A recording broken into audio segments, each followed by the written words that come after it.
How's it going, guys? Thanks for tuning into this episode of Phil Talk Sports. Joining me today, as he often does, Nick Rice, and we are here to talk about the halfway point of the NFL season, although I'm sure Nick is still celebrating the Lakers championship win and maybe the Dodgers. I don't know. Are you a Dodgers guy or are you a Padres guy? I always forget.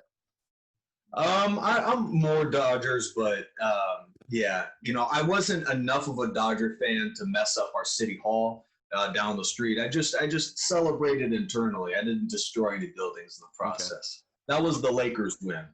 So if the Lakers celebration, because you've always been a diehard Laker fan, if you can't tell from what's behind him, but so if the Lakers celebration is a 10 for you, what was the Dodgers? Was it like a 5? Was it a 2? Well, how if you compared the two?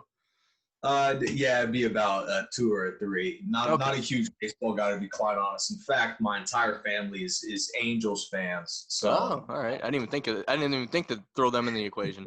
Right, but I just, to be honest, I'm just celebrating that I'm not invested in the Angels. I love Mike Trout, and that's about it. So, gotcha. I get out of that business. I mean, a lot of people got invested about it over here, obviously, with Tampa being in it, and granted, their fans are rather fair weather, but people got, and they showed a decent account of themselves. I think the years of Tampa, they'll be good for a long time, and it would have been cool for them to win, but I do think that they'll be a great team moving forward. And it reminds me, back in 2008, the Phillies beat them in the World Series in 2008, but it started the first big chunk of Rays fans, and I think this trip to the World Series will only add to that. And I think both teams really will be good for years to come. But it was so interesting that when the Lakers won the NBA title, the Lightning won the Stanley Cup. So this was what city's going to win its second COVID championship in a matter of months? It's going to be LA or Tampa. Sure. And I think people are watching the Rams and Chargers come on, let's get this LA year 2020. But I think they're going to be sadly disappointed. And then I think not just for myself, who's not exactly the most avid baseball fan, but in general, I think all of America was a 10 out of 10 outside of Southeast Texas to see Houston go down. So As long as the Astros didn't win it again, I think we were all pretty thrilled about that. That was for the people that were like, oh, I don't necessarily care if the Rays win. I'm like, well, if nothing else, it should be a thank you for knocking the Astros out. So unless you were a Dodger fan, that might have been the reason to root for Tampa if you had no rooting interest otherwise. It's hey, thanks, guys, for making it. Because that would have added a whole nother level if the Dodgers were trying to prevent the Astros from winning a second title after, everything that happened there. Exactly. We appreciate that, Tampa. But the other thing, too, is the Dodgers are so good. It almost makes you wonder, what took them so long to finally, run the table here. Well, a couple of friends, friends of mine that have been watching it, I told them, because they asked, me, do we have a shot? And I'm like, I think you do because, one, the Rays were a good team. And the Dodgers, you mentioned what took them so long. They've kind of had the stigma of choking a little bit in the big game, deep in playoff runs and even in a World Series a couple years ago. So if anything, I think the Dodgers finally got rid of that, kind of choke artist stigma they had to them. So that would be the biggest difference, I think. That on top of the Rays being good, that was the only reason I thought they had a chance. But, they were able to tighten it up. But you felt the momentum shifting, especially after that, wild finish when Tampa won. Was it game 3 or 4? Probably 4. But but for them able to hunker down and get rid of that stigma, good for them. So good week of games for baseball. I think it definitely paid in them in the light that they were hoping to be in at the end of the season, And a good week for good old Vin Scully. I after the game watching him tweet, I was looking at his bio, wondering, man, was he there 32 years ago when they won the title? Shoot, he was there. He was an announcer since the 50s. That is insane to think of how long he was there. And I've got to believe that him, his presence throughout the year played a role, kind of like how that guy right there played a role in the Lakers winning. But Vince Scully being around all the time, time for Dodger baseball before every game, that I think played a role a little bit in them winning. I wasn't going to bring it up, but you just kind of did. So am I super negative to think that the way they've kind of shoehorned Kobe and his legacy into this win seems a little – it doesn't sit quite right with me. I mean, I get what they're going for, But I Right. don't know. You didn't enjoy when there was 8 minutes and 24 seconds on the clock after every game. There was some massive tweet out there. You didn't enjoy that? Yeah, no, not particularly. The Dodgers even tried to swing it a little. One or two guys mentioned this is for Kobe, and like, cool, but like, it's not though. Like, I don't know. Yeah, I for mean, sure. I'm on the He outside of it. You're deep in the city there, and maybe I'm just looking at it from the, but like, not everything can be tied to it. And I'm not trying to be overly negative about it, but it seemed a little too forced for me because Kobe doesn't seem like the kind of guy that would have wanted that, Right. Was he even a Dodgers fan? I think he was. I mean, But he's from Philly. Well, he has a lot of ties to Philly, right. so Yeah. that's hard to. But then again, LeBron's from Cleveland, and as we know, he was a diehard Yankee fan. So, it really doesn't. And a diehard Dodger fan, apparently. Yeah, So, yeah, whatever. and a good Indians fan when they were in the World Series. But I digress. Whatever. So we're at the. A little too much shoehorn in my opinion, but yes, there did it feel like there was a little bit there, but yes, yeah. It went overboard. And in 2020, what can you expect? We do have a tendency to go a little overboard with some things, right? That's true. So last time I had you on, we were at the 4-week point, basically the 25% through the season of the NFL season. We are now, as of after the game tonight, we're recording this Monday afternoon, got Giants and Bucks tonight. That'll officially be the halfway point of the NFL season. Based on where we were 4 weeks ago, some things have continued the way we would have thought. Some teams have kind of went in completely different directions. Teams are going up, teams are going down. We're finally starting to see the teams that are going to, more than likely shape what this season is.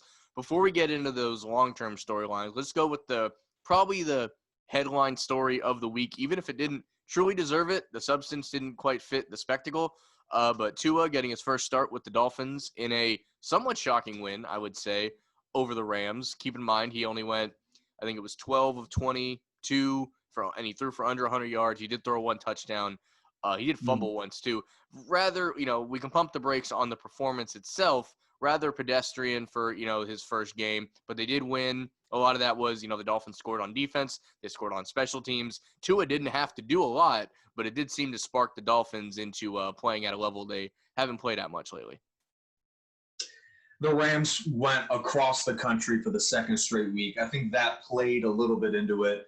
The NFL did not allow teams to stick around, so I just wonder how much that played a role. One of the most amazing stats that I saw, the Dolphins being outgained by 324 yards in this win, a double-digit win. That's the most yards a team has been outgained in a win since 2002. I don't know what the team was, but maybe it was a team like the Raiders who just had that nutty year in 2002. Anyways, I believe that the Rams are a team that is as close to a teaser in the NFL as we can find in Week 8. As much as I love Tua, and I love what he was coming out of the draft, and Fitzpatrick as well. That quarterback competition, I think, made the best out of both of them. But yeah, you've got to feel pretty discouraged with the LA Rams, who have positioning for the playoffs, but consistently put together these type of games with a quarterback that, when asked to throw the ball a lot, seems to be more of a turnover machine than you'd like from a playoff team. Yeah, you mentioned a crazy stat about that game. I did hear earlier today, whatever the offensive yardage total for the Dolphins were, it was the lowest for a team that won a game since 2010. So it was just a very fluky, and granted, that was because there was a score on defense, there was a score on special teams, and things like that. So the jury's still out on Tua. I mean, he didn't go out and completely sink the joint up, and I don't think anyone thought he would. But I think when you are the Dolphins, maybe they saw how good Burrow's been playing, whether they win or lose. Herbert also, we talked last time, played well, that more so than maybe you thought and other people thought would play regardless of the win-loss total. That's going to be what Tua is compared to. I think eventually the wins or losses are going to come, but if he's only throwing for 150 yards a game and one touchdown, they're going to think that maybe they got the third best quarterback in this draft. Man, there draws comparisons to the 2004 draft, Phillip Rivers, Eli Manning, Ben Roethlisberger. You get that once in a generation, maybe, The most likely situation is that 2 out of 3 work out, or 1 out of 3 work out, and the other 2 are decent to below average, in some cases a plus. And I think given Fitzpatrick and how well he played through 6 weeks, for them to make the switch to Tua, I think they would take way too much slack if he was terrible and they knew it. But it also comes to my surprise with how well he was playing for them to make the switch. And it makes me believe that maybe there's an inkling of doubt. Like, we got to figure out if this guy's the answer, because Fitzpatrick's getting old and we would have to address quarterback soon anyways if we figure out Tua's just a decent guy. We're not going to win big with him. Right. And, it gives me sort of the vibes that maybe the front office said, Brian Flores, we got to figure this guy out this year or by next year. So let's go ahead and make the switch right now. I mean, as far as the question of, why now, why so soon, I think the answer for that has been given. I think the Dolphins' plan was to always go to Tua during their bye week. It just so happens their original bye week was going to be week 11, and then with the schedule shakeup, it got moved to week 5. I think if you make this move in week 11, a lot less people have issues with it because it would just have made sense at that point. And you're right, they have to see what they have in the guy, because some people might forget the Dolphins are going to have 2 first-round picks, one coming from Houston, who's in an absolute free fall. Oh. So they might be able to draft one of these, quarterbacks coming out. Obviously, at this rate, the Jets have a stranglehold on that number 1 pick. But aside from them, the Dolphins with that Houston pick could be picking anywhere in the 2 to 5 range. So they're going to have the ability to get one of these quarterbacks. So I think you're right. I think it's a matter of what, might as well see what this guy can do. So we really have a sample size instead of it being of 4 games. It'll be 10 games, and we can really, decide, is this our guy, or do we have to keep looking? Hey, maybe 11 or 12 games. I mean, the Dolphins are sneaky good right now in that division. My goodness, that division. It's up for grabs. There's one other division I'm thinking of that's a little more up for grabs than the AFC East, but they're certainly every team is in it, even though the Patriots lost today and they've fallen towards the bottom. Of course, the Jets are the Jets, but it's a 3-horse race right now. It's still very much up for grabs, and the Dolphins are right in it. Yeah, that you mentioned already, the Patriots losing to the Bills, and I remember going into the game, I actually, real quick, to close the book on the Tua conversation, I had picked the Rams to win when I first made my picks during the week, and I waffled back and forth on that game. I ended up going with the Dolphins, and the second that game started, I'm like, why did I do that? I let the Tua hype get to me and everything, especially after that fumble. I was like, oh, no, this is not going to go well. And then, it ended up working out. I made the right pick, which is why I currently have a plus 90% correction rate on my picks so far this year. Over 90% correct. No big deal, though. 90. I was gonna ask you 90%. Yeah, my goodness. I'm leading our little pick group right now, but I'm more or less just seeing how I had a rough week like 2 weeks ago, but then this past week I only missed 1 game, so it kind of evened itself back out. But I'm trying to see if I can finish the year in the plus 90. That'd be pretty sweet. That's amazing. Now, if only you could use that percentage to your fantasy league where I'm in right now. Yeah. Then maybe we'd have a little bit more impressive mode, but I got to admit, 90%. I don't think I've ever done something like that. Yeah, if I can keep this rolling for a whole year, next year I might have to consider doing some FanDuel stuff. Like if I can pick games this consistently and this well, there might be a little money in it, but that's there's still a whole lot of season left. I'll see if I even finish the year winning our pick league. But I'm not far from Vegas, man, so yeah. I might need your help in a little bit. There you go. We'll make some phone calls. You can be you can be my bookie for that. We'll make some deals in there. You mentioned the Patriots dropping 2 in a row to the Bills, and when making these picks, I thought, man, if the Bills don't beat this Patriot team, they're never going to beat the Patriots ever again. I was convinced. And while this game was ugly, and you had the late fumble by Newton, the Bills did get the job done, which is only going to help their confidence moving forward. They currently sit atop the East at 6-2. The Patriots are sitting at an abysmal 2-5. 4 weeks ago, when we last did a podcast on the season, we were both we were cautiously optimistic, I think would be the good word, about Cam Newton in New England. Clearly, some of that was the COVID situation, which was nobody's fault. Yeah.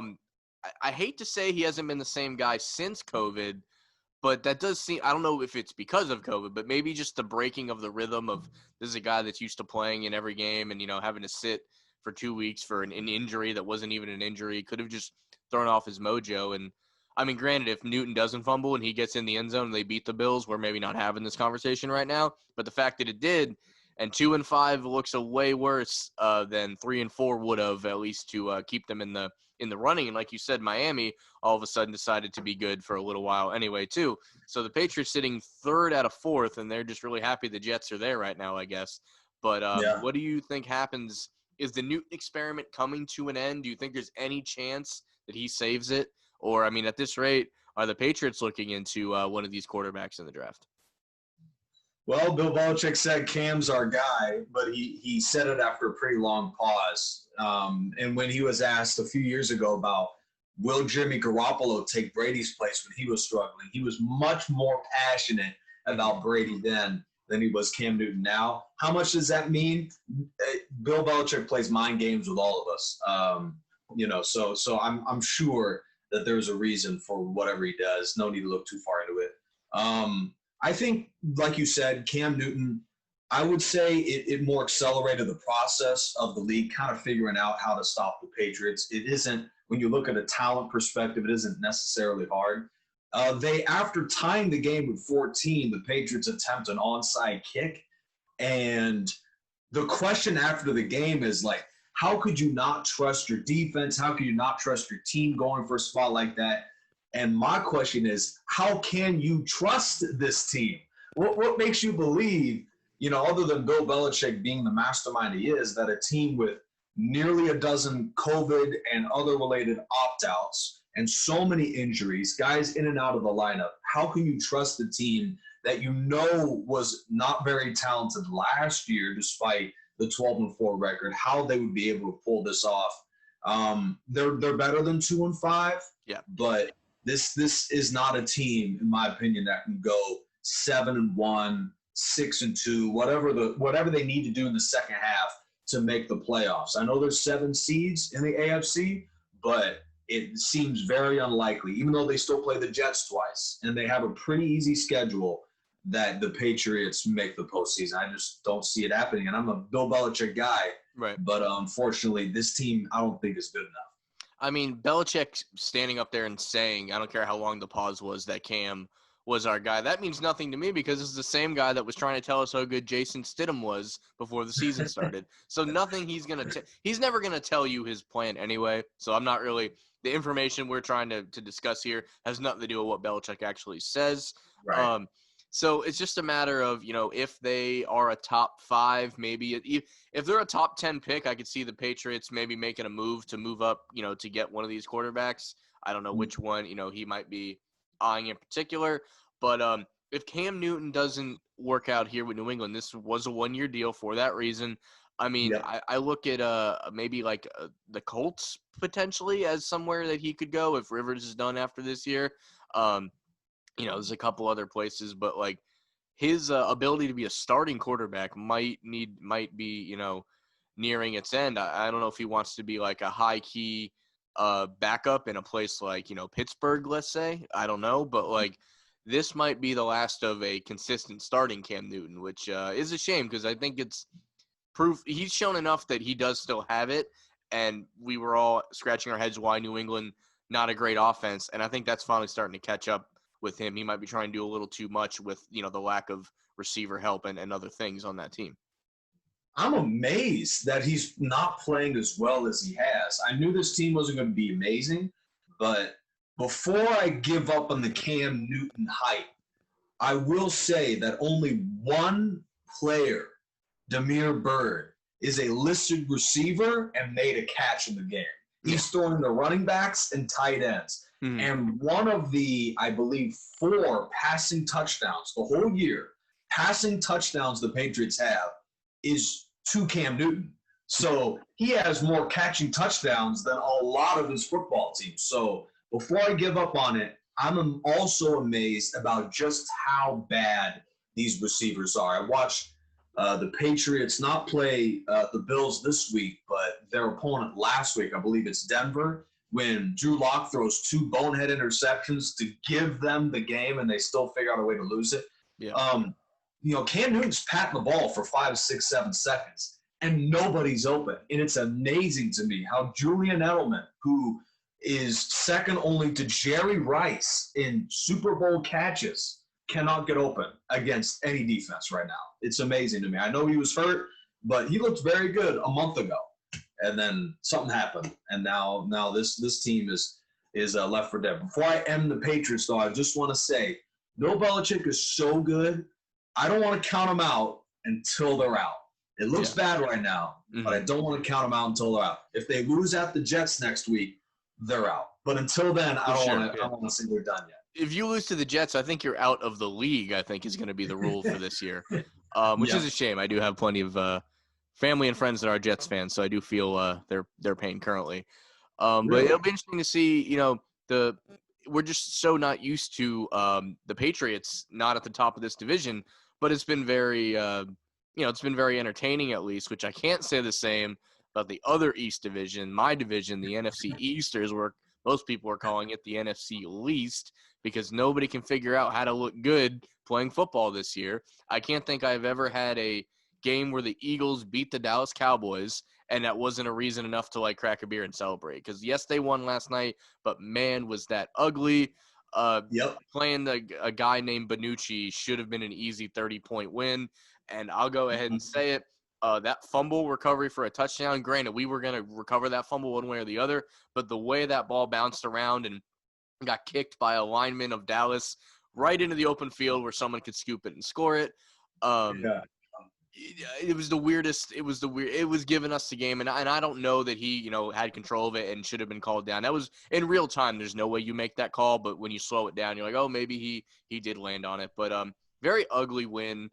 Carson did not look good. I mean, in some of these other games, yes, I get they're depleted and everything. So and Carson Wentz looks fine, but in this is probably the worst game he's ever played.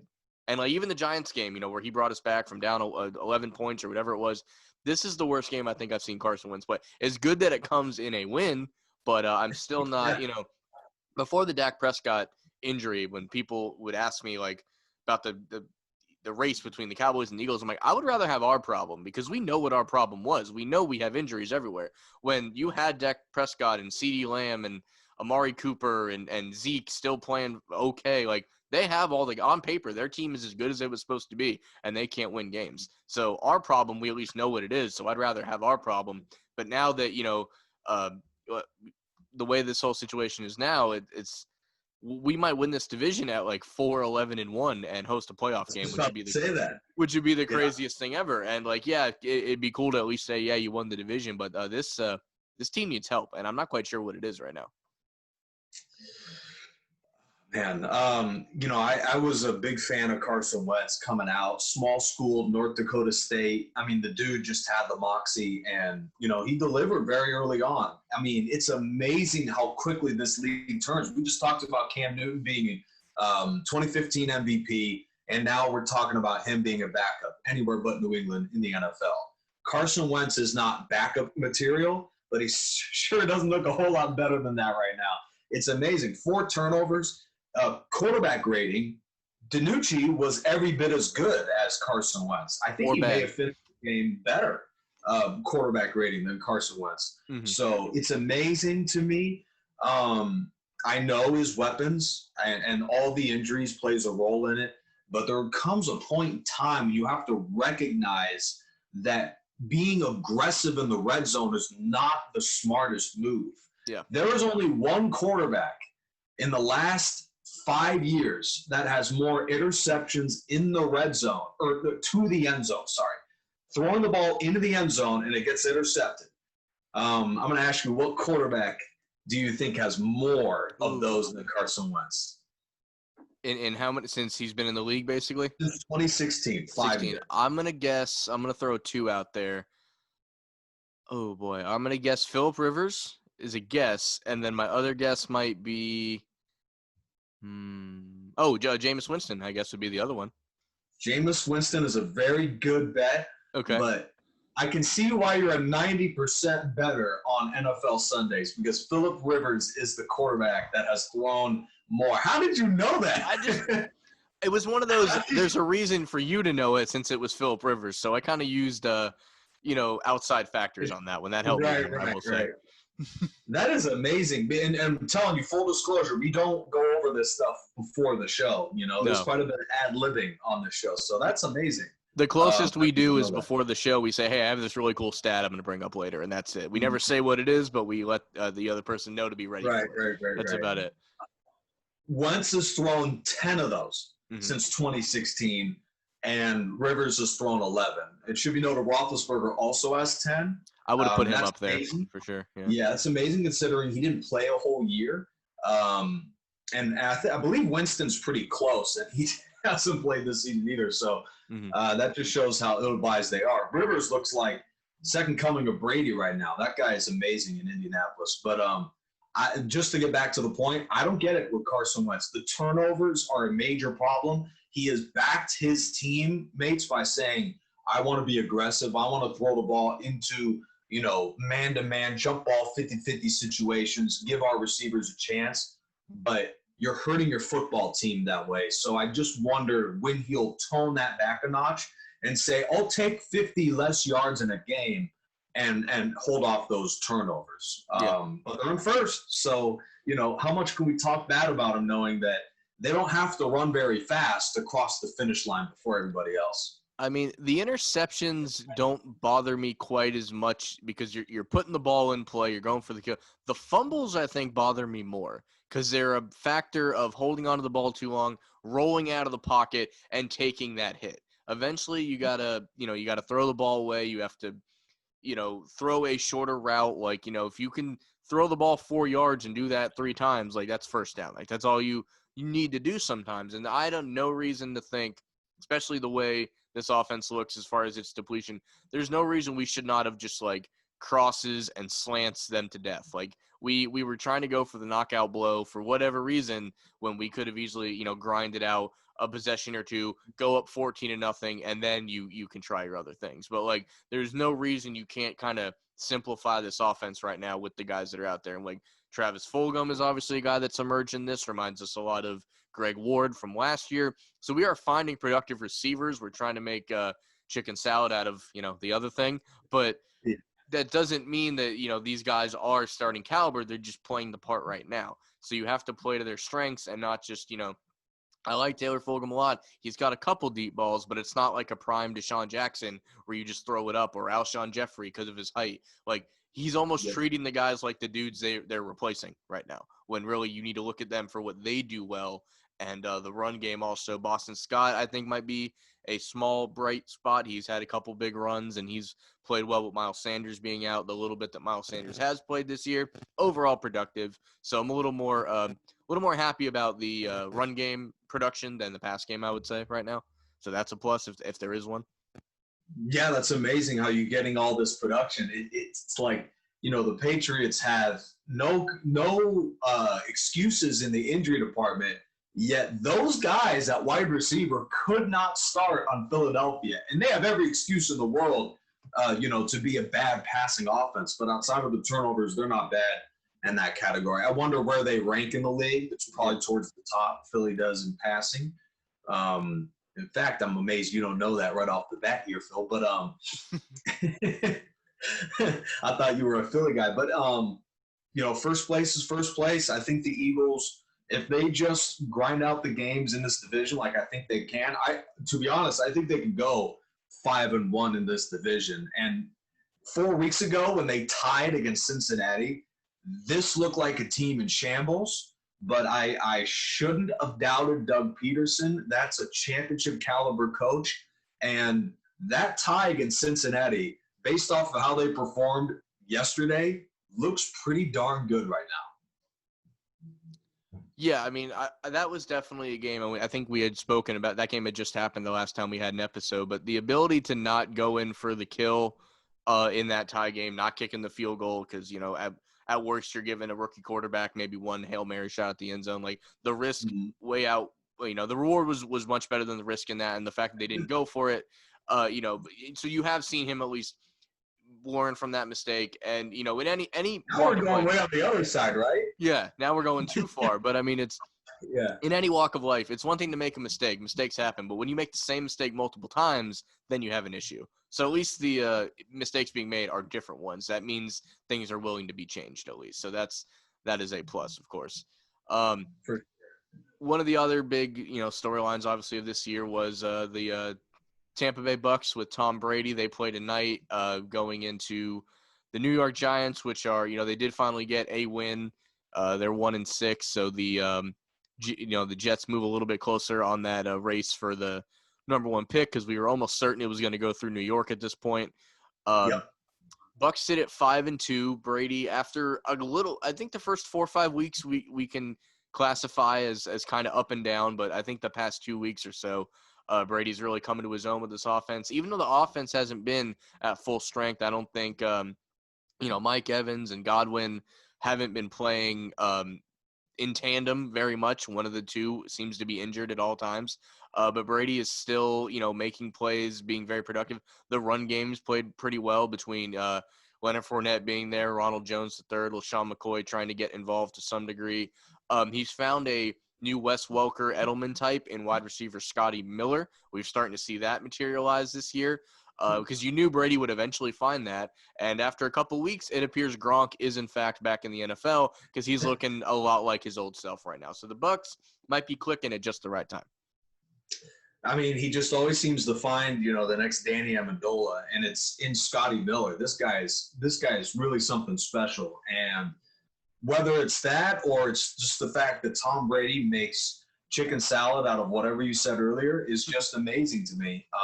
This guy is 1,000,000 years old. He has just taken all the slack from leaving such an incredible organization, and he looks like a guy that won a divorce from the moment that he signed the papers to leave. I mean, this guy looks incredible, and the Patriots look like a team that LeBron James leaves. Whenever he's gone, the team falls apart. Tom Brady leaves, and New England goes from 12-4 to 2-5, and this guy is just something special. And there's something to be said about a guy where as soon as he comes, a lot of other people follow. Gronk is retired. All of a sudden, he wants to play football again. And Antonio Brown has all sorts of issues. And you better believe that he's going to start catching touchdowns pretty soon from Tom Brady. This guy is the reason for it. Speaking of your 90% win percentage, I keep bringing that up because part of me's jealous. But my Super Bowl prediction I made in early September was Chiefs and Bucks. And I am so thrilled about it because it looks like that's probably going to, if we had to pick it right now, that's probably coming into fruition. But Here I go, jinxing the prediction. And then now it's going to be, the Broncos, and it's going to be, the Saints or something. Yeah. I mean, that pick so far halfway through the year looks like a good one. And you've mentioned, I think people have always wanted free agents, an example, wanted to play with Brady, but that always came with going to the Patriots. Can he do it the Patriot way? And now you don't have to worry about that. Now you just go to Tampa where you got Bruce Arians when, they practice at 4 by 5 o'clock. They're drinking martinis. Like he's a work hard, play hard kind of guy. I think a lot of guys respect that. I think that's why they've gotten all these different guys. But you mentioned how good Scotty Miller was doing. Who would have thought that on a team with guys like Mike Evans and Chris Godwin and O.J. Howard and Rob Gronkowski that the leading receiver at the halfway point of the year would be a receiver at a Bowling Green, some guy named Scotty Miller. That's just proof that, the way Tom Brady does things is a bit different. But, again, I've never been a huge Brady guy. I don't think that anyone would so I've been called a Brady hater in the past. I think it's more of a realism thing. Yeah, I mean, it's been said. People are saying. But what have you said, Phil? Not to cut you off there. What have you said? There's times where so apparently you can be a Brady hater if you just don't think he's the greatest quarterback of all time. That alone, it's like the LeBron James thing. If you don't think he's the greatest ever, you're a hater. So I mean, color me a hater, I guess. But so who do you think's the best? I know you had a whole other thing, but I want to know. Quarterback wise? Yeah, was it Montana? I would still put myself in the Montana boat. Yeah, for now anyway. I mean, if he wins one with Tampa, I think that it'd be hard to argue. I think that might be my golden, because you can't admit, when I look at a lot of Brady's rings, and we don't go into this a lot, 3 of them are considered controversial, and the other 3 have really freak lucky moments in the game, whether it be the Seattle game, whether it be the game against Atlanta with the total meltdown, or whether it be the game with the Rams, which is easily the most boring Super Bowl of all time. So those are those three. And then the first three, of course, have a lot of controversy behind them. We've gotten to that many times before. We're not going to do it again. So to see him win one in Tampa, I think would help that argument a lot. But yeah, I mean, and it's to go with the other argument. I'm a Jordan guy over LeBron, but that's just, we're old enough that we've actually seen these guys play to some extent. A lot of the people that argue with it over the internet can't say that. So in their mom's basement or whatever. Right. I'm sorry if I got you off your original point. I just wanted to hear your explanation. Just that, I'm someone that hasn't been someone that cheers for Brady a lot, but seeing him on the Bucs playing well, being that I am a Florida guy, being an Eagles fan or not, it is cool to see the Bucs get to this high level. And if he's the reason it's happening, that works. It's really, he's at least backing up what he set out to do when he left. Like you said, at the moment, he's winning the divorce, like you said, to bring a full circle, Yeah, I think it's just the intensity of Belichick. We will get to your discussion of Brady Montana. We have to address that at some point in a future episode. I look forward to seeing how the Bucs do this year and you explaining yourself. I think I made it. I think by this point, I'm on the other end, but I do see why Montana dominating all but one Super Bowl definitely plays into his numbers being as great as they were in the Super Bowl. I believe not throwing an interception in any game. Yep. Belichick's defense in just about every big game has just been extraordinary. I mean, just last year, yes, the Patriots receivers aren't that terrific, but to lose a game against the team in the Titans where you were literally shutting that Titans club out, game-losing pick six, I see where you're coming from. Mm-hmm. So, I look forward to talking about this in a future episode. I think one of these days we just do half of it. We'll do Montana versus Brady, and the other half we'll do Jordan versus LeBron, and we'll just make it all one episode, and we'll break the internet. Let's do it. Let's do it. Let's do it. So that is mostly the points of the NFL. Obviously, haven't had to say much about the Chiefs. There's not much to say. They're humming along, doing great. Aside from a little trip up for Seattle against Arizona of all teams, they're playing really well. I guess we can mention Arizona real quick. I think the jump for Kyler Murray in year two, the Arizona has become a really fun team to watch. I don't know that they're, they got a good record right now. Maybe they make the wild card. Maybe they win one playoff game, but they're maybe a year away from being a really perimeter, team in the NFL. But they've been a lot more fun to watch than I expected them to be. I'll go ahead and say that. Yeah, they got to stop some guys, though. I mean, their defense was not very good. I mean, it's better than Seattle.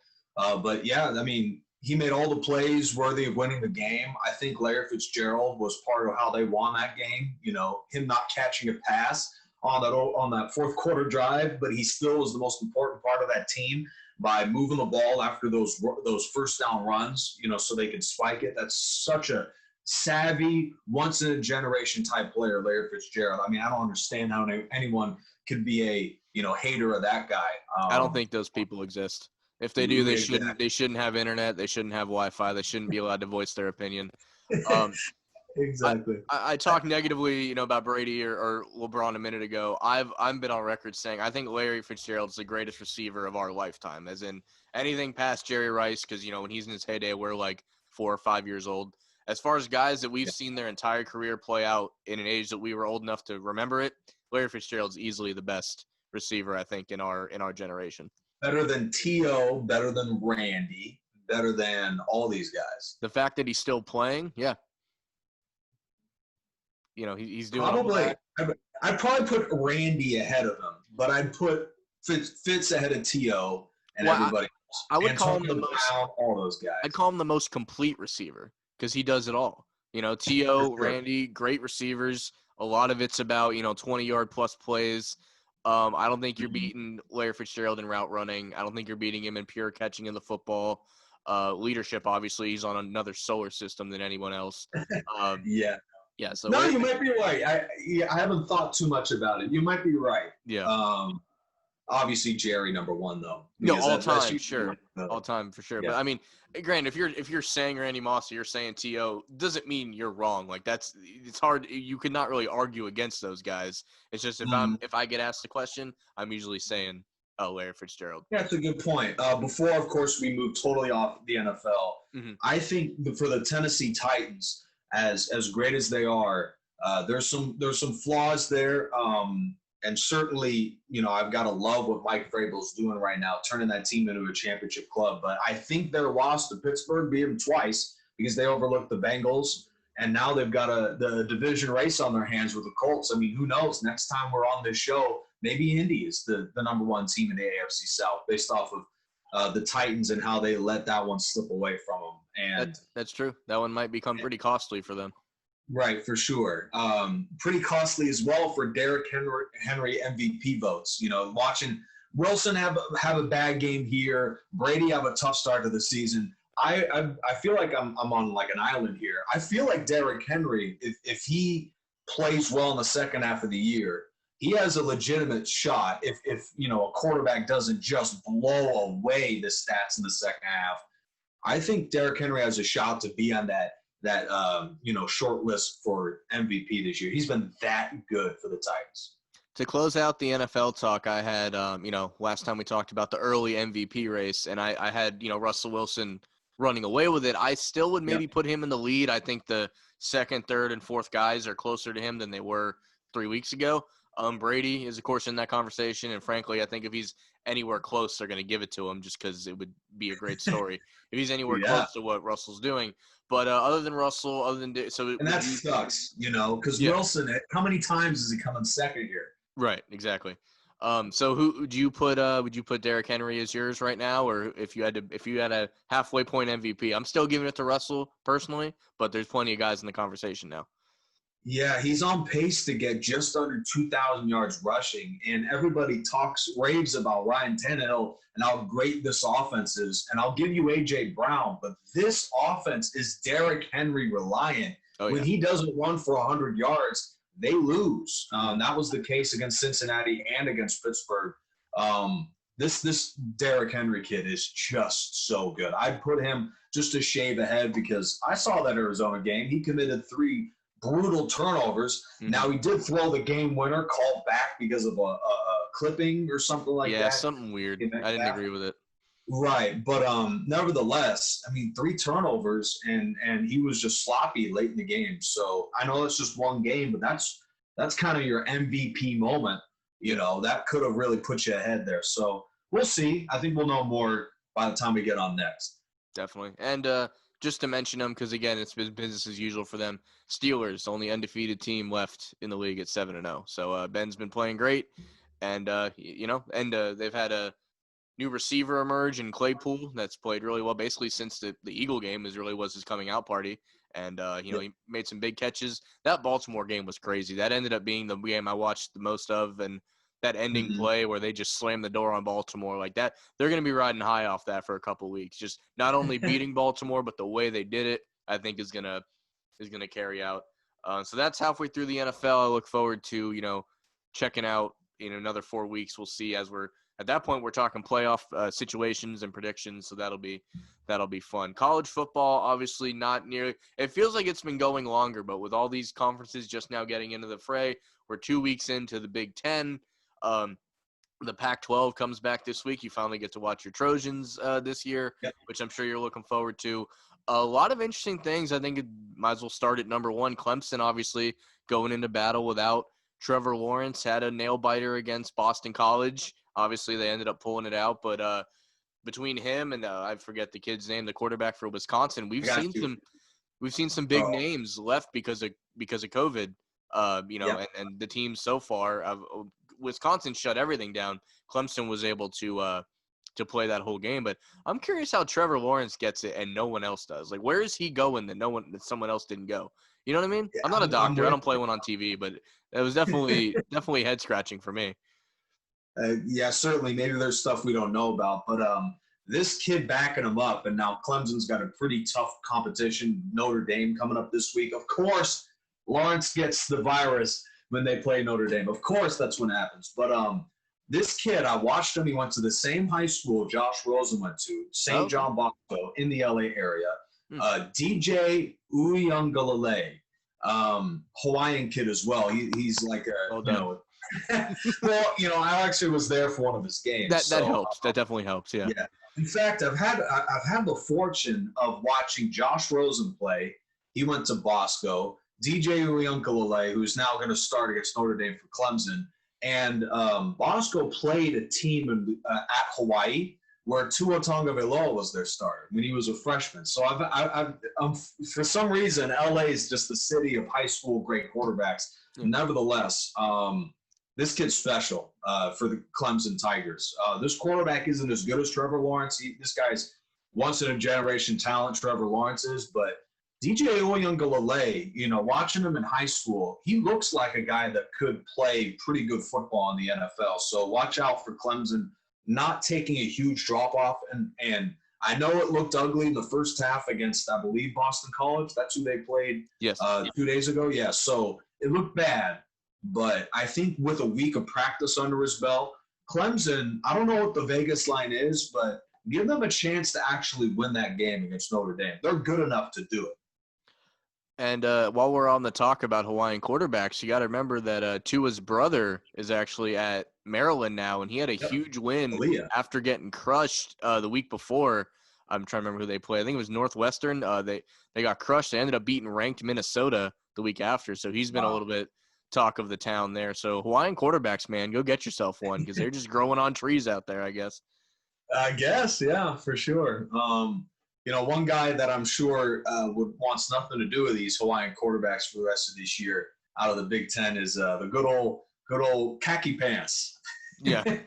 Good old Jim Harbaugh. He's got that khaki pants coming up. I believe. Do they play Maryland at all this year? I'll have to look that up while you finish your thought. But I'll be fascinated to see that matchup. They do have 4 more games against ranked opponents.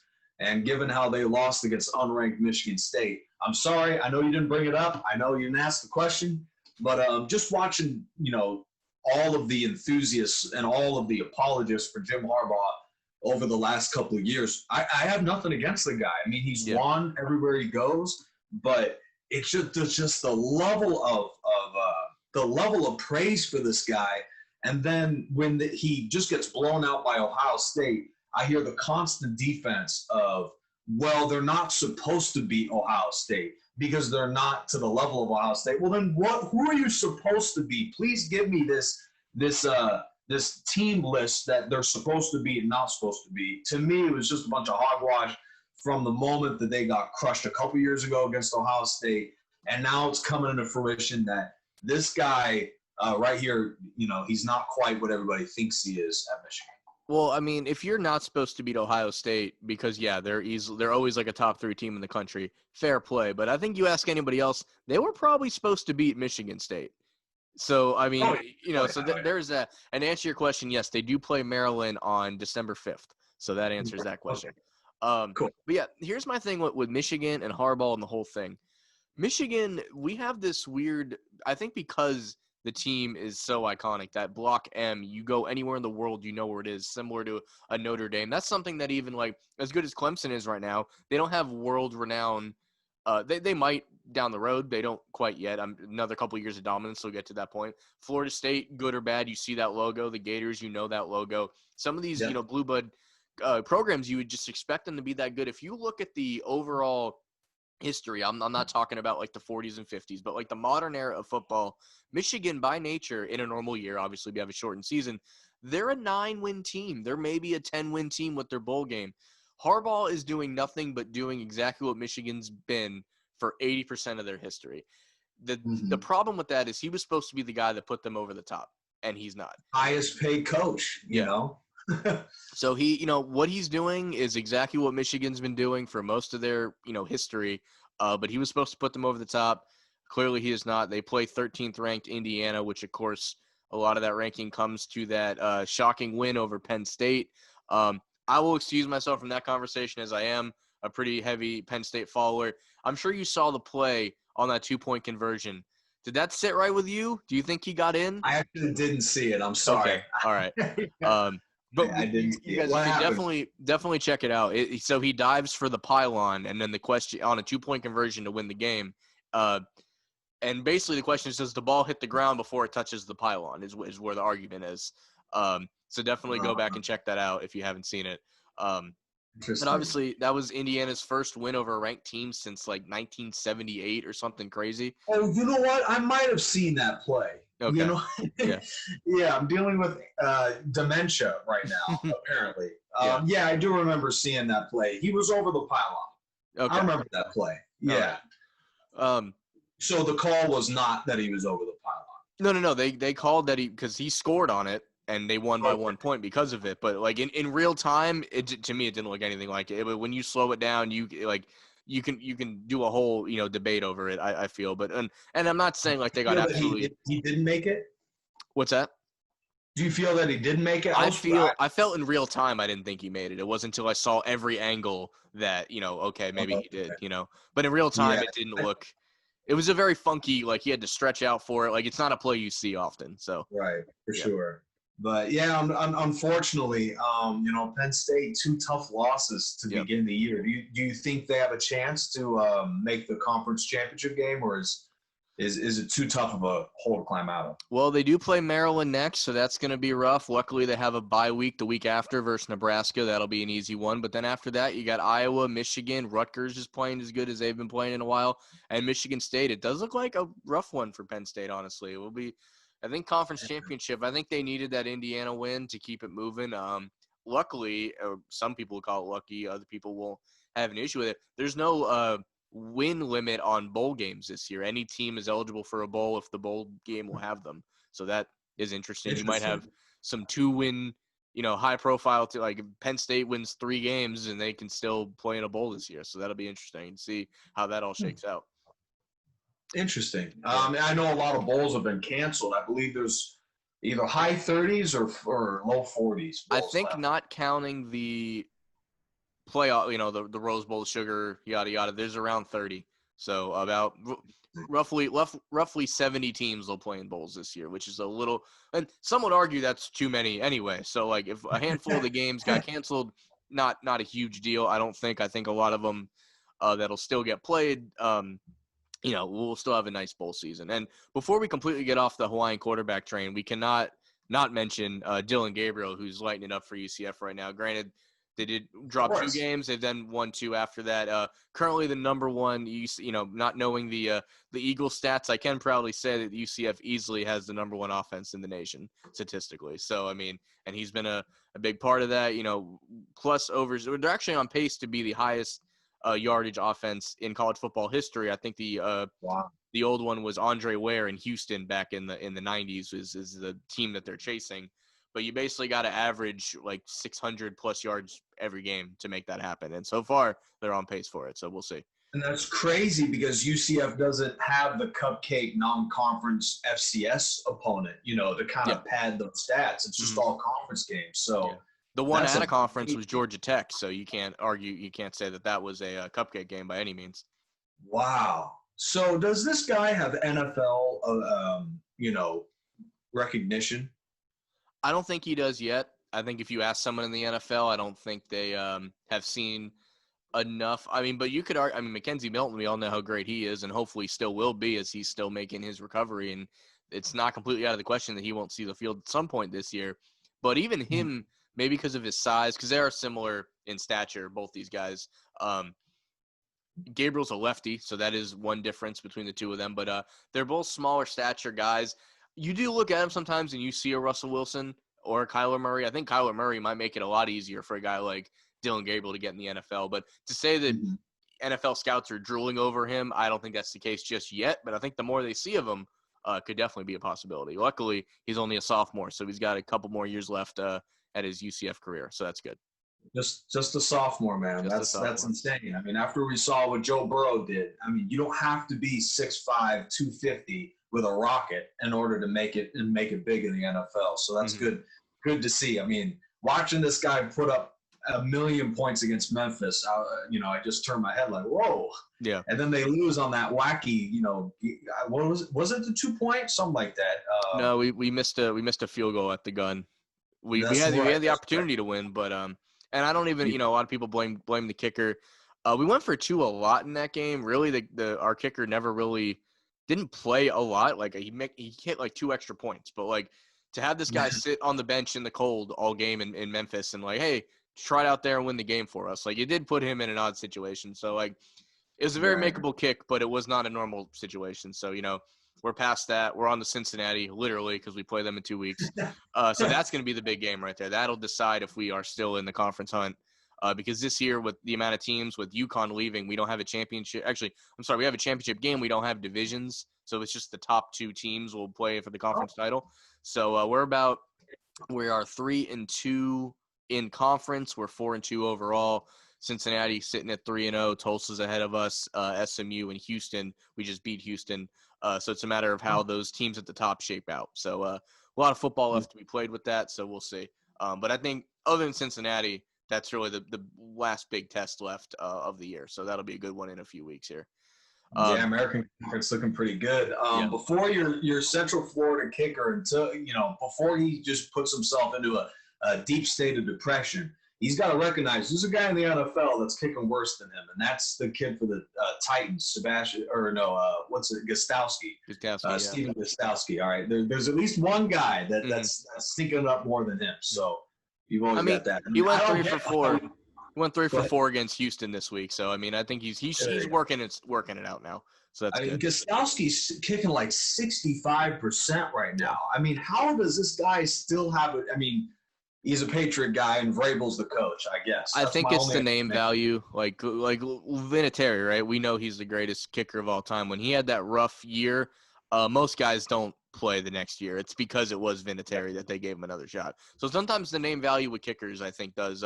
I mean, you hear about these guys, that'll like Santos. I forget. I was watching him play yesterday. Some of these guys, they're around long enough that like coaches will just know the name. So when they're looking for kickers, like, oh, that guy's a free agent, bring in him.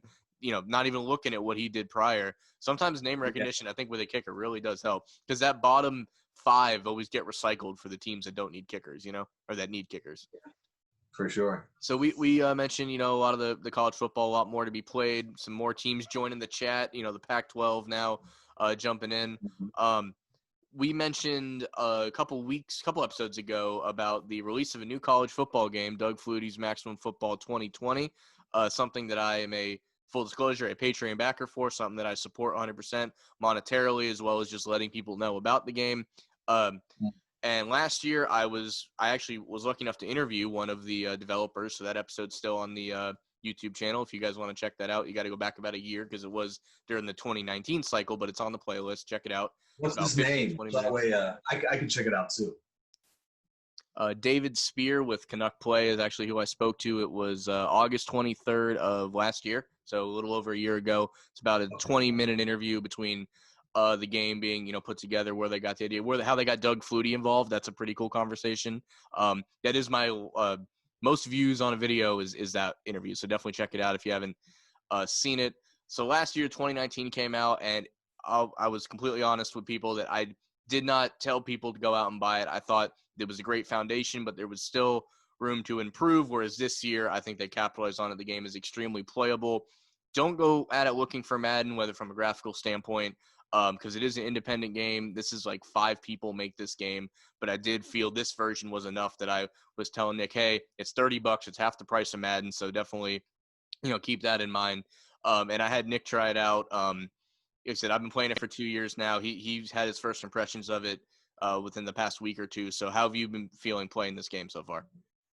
I love it. I think it's more comparable to NCAA Football 14, but it does have the Madden feel as well.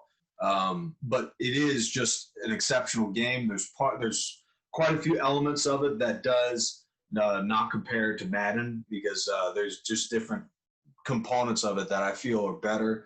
A more expansive season, dynasty mode, as they call it. There's just a lot of really cool features about it. And I look forward to seeing the progression of the game. And I'm totally amped to throw on $30 a year to see this game continue to progress. But yeah, I'm having a blast playing it. Yeah, we're gonna hopefully get some projects going. I'm thinking about live streaming a series on it, and then we're gonna do some projects over on Nick's channel using this game. Definitely check it. If you don't want to take my word for it, look up some YouTube videos, some people playing it, some people streaming it. There's a broadcast view as well, so some people like playing it just as a simulation game. It works really well for that. And if you want to look into it more, they do have a Patreon. Like I said, I've been a supporter for the past 2 years. It's digital only right now. They tend to make the physical copies come out in February. So 2020's physical copy isn't out yet, but you can get it digitally. PlayStation and Xbox. We're both PlayStation guys, but it is on Xbox as well. No PC. That's a big question a lot of people ask. They really stick to the consoles. It's on PS4. I think around February when they do the physical release, they're also going to look to move it to next gen. So hopefully by then you can rock it on your PS5, your Xbox Series, whatever they're called. Because Xbox is just really confusing with their name rights. At least PlayStation keeps it at 1, 2, 3, 4, 5. So definitely check it out and look up for content from that game on my channel and on Nick's channel over there. Other than that, guys, I think we will be getting out of here in a second. I want to thank you all for listening. Nick, thanks for stopping by. And as I said, look on his channel for some maximum football content, as well as probably more NCAA 14. And maybe if Madden 21 gets his shit together, we'll get some stuff using that game this year. But we'll see. No promises on that, but that's not really up to us, is it? Yeah, I guess not. You know what it's up to? It's up to Kobe, because this whole show and everything about what we've done this year, it's about that guy right there. It's for Kobe. You heard it here first. I am Phil. That's Nick. Thank you guys for listening to Phil Talk Sports, and we'll catch you next time.